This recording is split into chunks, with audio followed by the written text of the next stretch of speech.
Hello my Poke people, and welcome and all to some more Sun and Moon, well, incredibleness. We have just had a ridiculous amount of new gameplay revealed, new mechanics, new Pokemon. I don't know where to begin. There are so many new things to discuss. So for now, let's sit back, enjoy, have an initial reaction, thoughts, look at everything we saw. I'll keep talk about new Pokemon and story towards the end, just in case you don't want to get super spoiled, but it's nothing massive, trust me. So, to begin with, we get to see our protagonist in all their more accurately proportioned glory in their bedroom, and they head downstairs, have a little play with the family, Meowth, that's right, and head on out after a quick lovely conversation with Mother to the beautiful region of Alola. And I'm really not exaggerating here, everything looks top notch. The new graphics giving proper shadows to Pokemon in battle, hell, even the way the route popped up like it's a filling ocean wave, it's so thematically, well, apt it really is, and already we see the new and different camera angles giving us a lovely new perspective on things that we've seen so many times in Pokemon games. It really does confirm and reinforce that the dynamic camera work is just going to make the whole experience so much cooler. We have our friend having a little bit of a push through the grass. It's lovely to see all the different animations for everything, it really is. There's full analog movement now, there's not this sort of pseudo grid going on, so it feels much more, well, unrestricted in that sense, and we get our actual new battle. Now, you'll notice this a lot, but everything has got such snazzy new animations, even the burst of color when you encounter a Pokemon. Unfortunately, we do get confirmation finally and fully and 100%edly of there being a selection of all Pokemon in the region. How many compared to new ones? No idea, but they are definitely there. It's something we knew was going to happen, but it's sad to see the last shred of hope for a new 150 go. However, every single new Pokemon so far has been top notch, so here's hoping that quality continues. Even the animation of Popplio bursting out of his Pokeball in a cloud of water, giving a water Pokemon, or maybe just Popplio, that unique little extra pizzazz is just so nicely done. The rows of grass in the background, the sky, seeing your trainer, having the Pokemon have their own little quirks, like when Popplio stands up all proud as if it isn't there's least like starter, come on now, is just a lovely touch. And seeing the full UI and the bottom battle screen, everything is condensed and made a lot easier to understand and access. You know, there's less touches to go through all the things that you want to do. For example, now when you go into your move selection, you can from there just click again to see information about the moves without having to go to your Pokemon, go on summary, go to moves, look what it does, back all the way out, and then do it again. And that is just fantastically nice. And the way it's displayed is incredible. Do not each of the buttons just look really well done?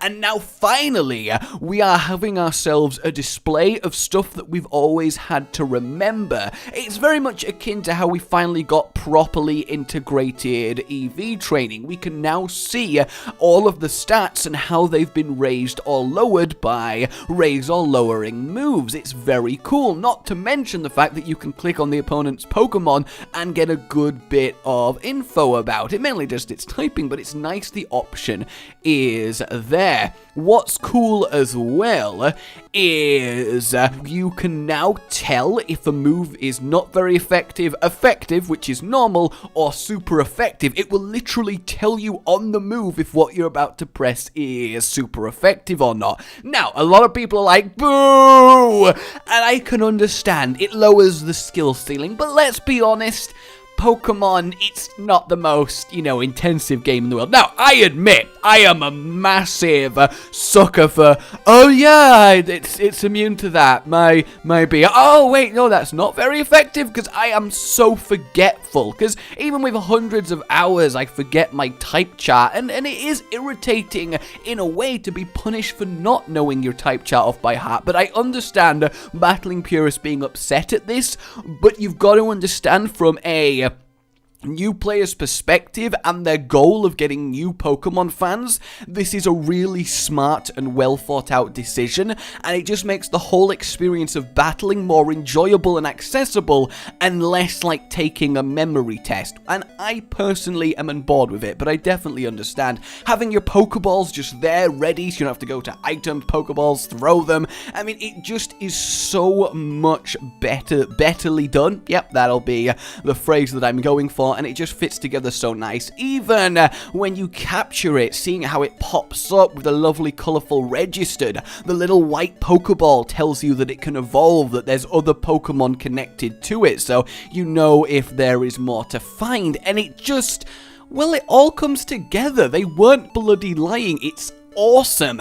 We then get to see more lovely camera work and animations, and we find our first random trainer in the field, and because they're all rendered in this lovely 3D down at a level that we can see the detail properly, they've got loads of unique animations depending on the type of trainer. So this is a lass, and she's there throwing a Pokeball up and down, getting ready to challenge you. You even have this lovely little dark bars come down on the screen to let you know that you're in the vicinity of being challenged. Now, personally, I could take or leave these, but it's nice to have that little extra broodingness happen. And then we do get confirmation that every trainer will be behind their Pokemon in the battles, and it's just so good. They feel like you really are there battling where it happened, and that's something that we've never fully experienced before. And because of this, every single trainer type has got new animations and personality while they stand behind their Pokemon doing things, as well as just a general update on particle effects and all of that jazz. Everything visually looks amazing. Hell, even the time of day affects the shadows and certain other lighting effects, and that's just lovely extra detail. The whole world of Alola is just so lovingly crafted. The exclamation mark when you battle someone is just like, yeah! And I love that. I really do. So, really, that's about it for new UI elements. Just trust that everything is so slick, easier to access, and so much more intuitive. Maybe too much so, but I do like it, and I understand why, and I think that's the important thing. There is quite the big empty space on move selection. Maybe to the left, that's where burst attack goes. Just saying, my theory video on it, if you want to watch that. And there doesn't actually seem to be a location for Mega Evolution unless it's at the top, so I think that's where it'll likely be, but that is interesting to think about, and then it completes the bordering of buttons. Alright, so let's talk new Pokemon that were revealed now that we've gone over all of that loveliness.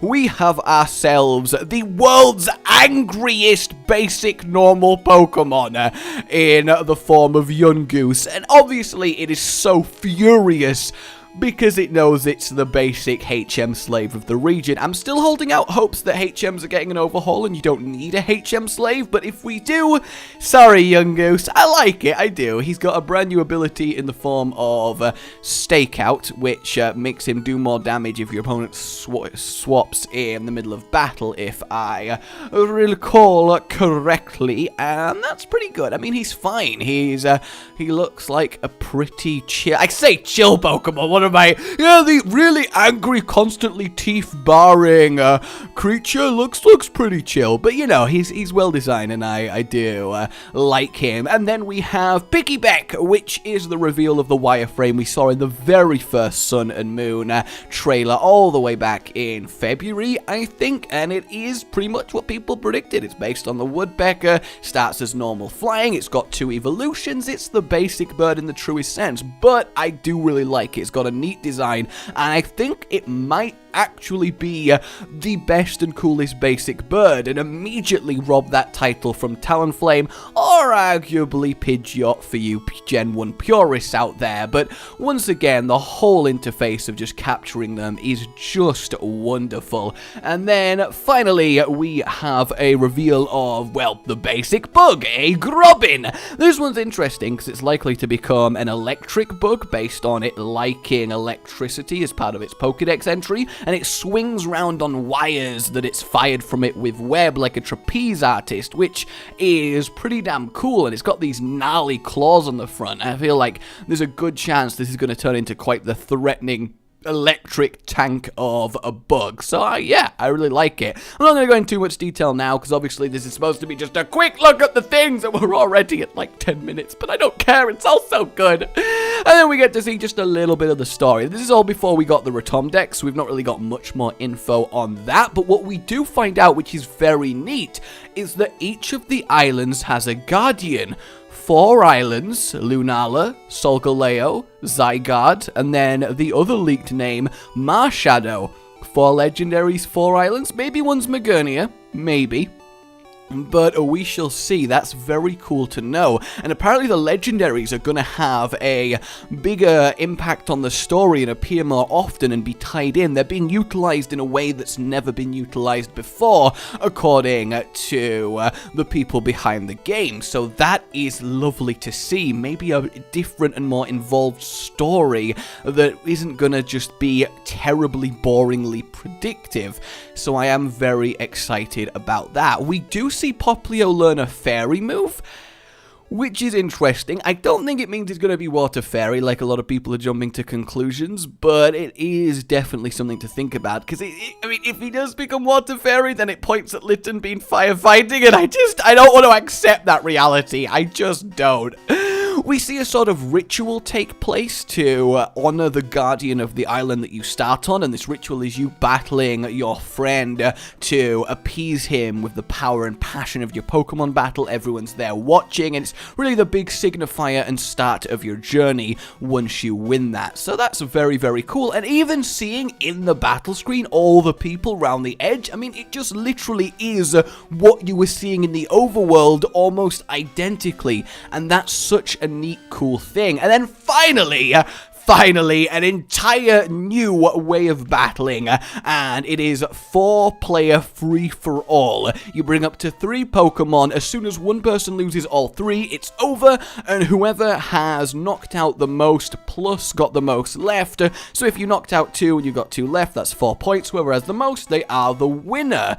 So a full-on 4-way free-for-all battle is cool. I can't help but feel like, why did they do the winner in that way? Why not just keep battling till there's one left? But either way, it does look badass. The stage for it is really cool, and there's going to be some quite interesting tactics, also known as Earthquake Spam, or use Protect constantly. So we'll see how that goes down, but it is a very neat thing to do, and it's better than just going, well, quadruple battles this time. You know, it's a nice novel idea. So yeah, that's a quick blast through everything we learned. Very lightly touched upon stuff. There's a lot of more in-depth things to talk about, but let me know what you guys are thinking. Am I not wrong in saying this looks like just the best Pokemon game that we are going to have to date? I think it looks amazing, and I'm really not exaggerating here. I'm so pumped. Like if you've enjoyed this,